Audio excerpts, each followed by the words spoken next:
इस तरह के 22 में षड्यंत्र हुआ, फिर 24 में हुआ, फिर ऐसा नहीं कि आगे षड्यंत्र नहीं हो सकता है।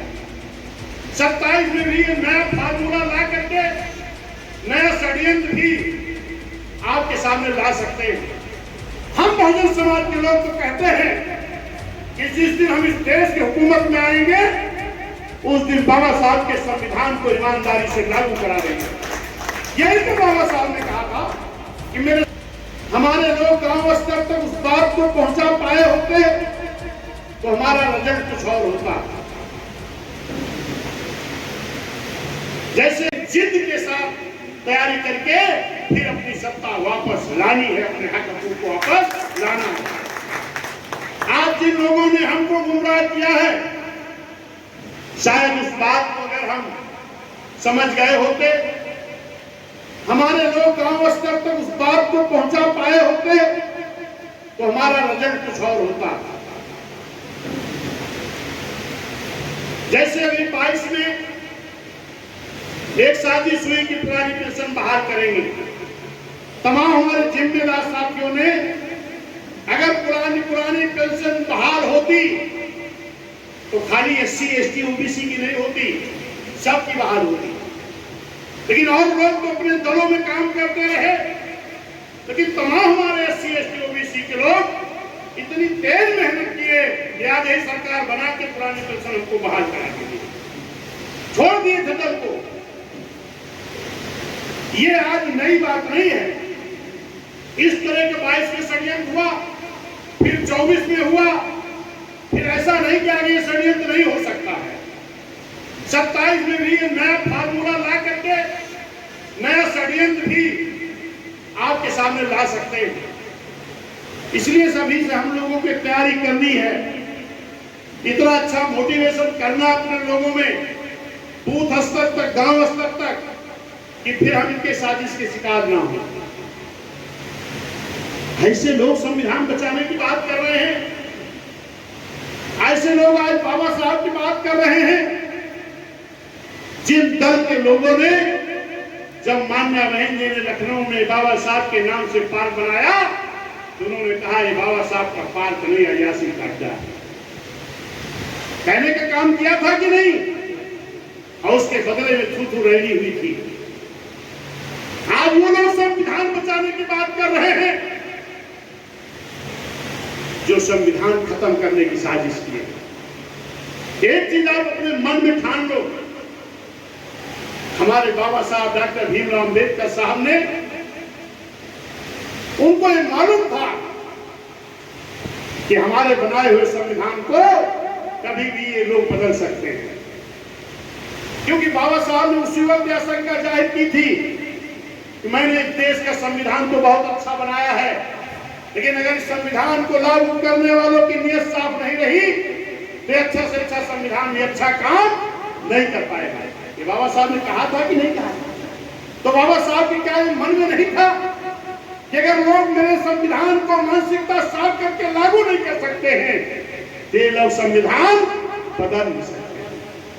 जिन लोगों ने हुकूमत किया, अगर वो अपनी मानसिकता को साफ करके लागू नहीं कर पाए तो अगर उनके बस की बात होती तो आज नहीं, बहुत पहले संविधान को बदल दिया।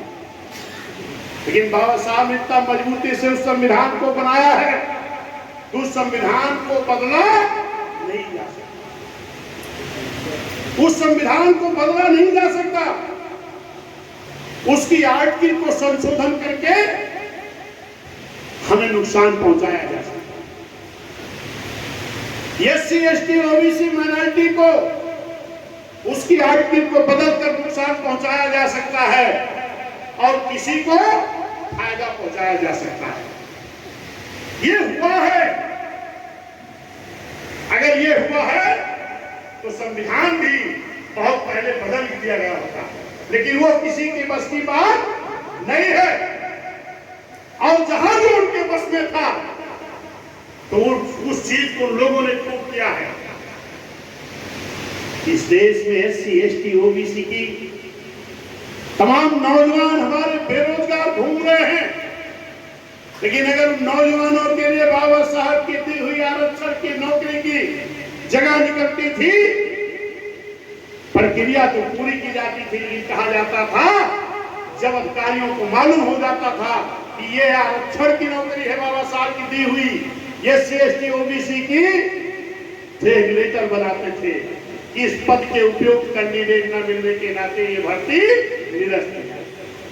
निरस्त कर करके आज इस देश में करोड़ों नौकरी, लाखों नहीं करोड़ों नौकरी SC/ST OBC की हमारी खाली पड़ी है, लेकिन कोई भी दल इसको भरने का काम नहीं कर रहा। उसी का नाम बहन जी ने दिया था बैकलॉग भर्ती। और जो बैकलॉग भर्ती बहन जी भर रही थी, तो क्या वो संविधान के तहत नहीं था क्या? बोलिए, बिना संविधान के भर्ती बहन जी कर रही थी क्या? अगर वो संविधान के तहत था और समाजवादी पार्टी ने अगर बैकलॉग की भर्ती रोक लगाई, तो संविधान की धज्जी नहीं उड़ाई क्या? संविधान नहीं बदला क्या? अगर बहन जी ने SC/ST समाज को ठेकेदारी में आरक्षण दिया, तो बिना संविधान के दिया क्या? आज लोग क्या कह रहे हैं? हम आरक्षण की लड़ाई लड़ेंगे। आज लोग क्या कह रहे हैं? हम संविधान बचाने की बात करेंगे। अरे जब आपके हाथ में पावर थी, तो आपने आरक्षण छीनने का काम किया। क्या मान्य रहेंगी SC/ST की भर्ती संविधान के तहत नहीं कर रही थी क्या? अगर कर रही थी और आपने रोक लगाया, तो संविधान की धज्जी नहीं उड़ाया। अधिकारियों को बहन ने प्रमोट किया था, तो क्या संविधान के तहत नहीं किया था क्या? अगर आपने डिमोशन किया, तो संविधान की धज्जियों को नहीं उड़ाया। अगर भरी पार्लियामेंट के अंदर प्रमोशन के आरक्षण का बिल आया और आपने संविधान की धज्जियों को उड़ाते हुए उसको फड़वाने का काम किया, तो क्या संविधान की धज्जियां नहीं उड़ाया? अगर वही ने इस प्रदेश के विकास के लिए तमाम छोटे छोटे बड़े बड़े जिलों का छोटा छोटा जिला बना के विकास करने का काम किया, और उन जिलों का नाम किसके नाम रखा? बहुजन महापुरुषों के नाम। तो क्या उन नामों को बदल करके आपने संविधान की धज्जियां नहीं उड़ाई? क्या हमारे महापुरुषों का अपमान नहीं किया? और आज संविधान लेके धो रहे हो। अगर आपको इतना विश्वास होता संविधान पर, तो अलग से घोषणा पत्र नहीं जारी करते आप, अलग से मैनिफेस्टो नहीं जारी करते आप। बहुजन समाज पार्टी अकेली पार्टी इस देश में है जो पूर्ण रूप से बाबा साहब के संविधान पर विश्वास करती है और पूर्ण रूप से संविधान को लागू भी कराना चाहती है। क्योंकि BSP का कहीं भी किसी चुनाव में घोषणा पत्र नहीं आता है क्या? जोर से बोलो, नहीं। कभी मैनिफेस्टो अलग से नहीं बनाया जाता। क्यों? क्योंकि ये धोखा है। हम बहुजन समाज के लोग तो कहते हैं कि जिस दिन हम इस देश की हुकूमत में आएंगे, उस दिन बाबा साहब के संविधान को ईमानदारी से लागू करा देंगे। यही तो बाबा साहब ने कहा था कि मेरे संविधान को अगर इस देश की हुकूमत करने वाले लोग ईमानदारी से